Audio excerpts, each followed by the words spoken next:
Dažnai pacientės jaudinasi ir tik išėję iš gydytojo kabineto supranta, kad nepaklausė to svarbiausio klausimo, apie kurį galvojo visą naktį. Taigi, kokie tie nepatogus klausimai? Ypač pirmą kartą apsilankančiom pacientėm įdomu sužinoti, ar viskas pas jas yra normalu.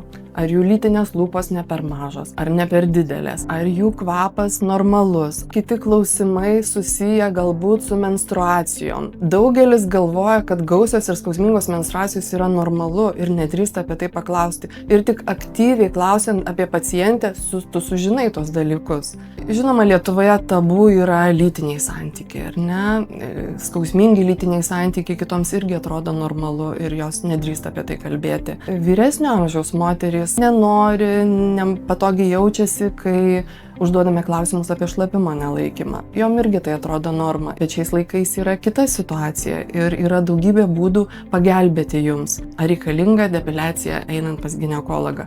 Mielosios, čia ne bikinio konkursas.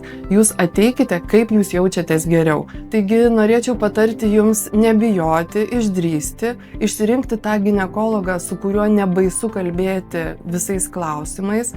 Bet jeigu esate labai jautrios ir drovios, tiesiog užsirašykite klausimus ir atsiversit, pasižiūrėsit ir tada bus ramu ir jums, ir mums.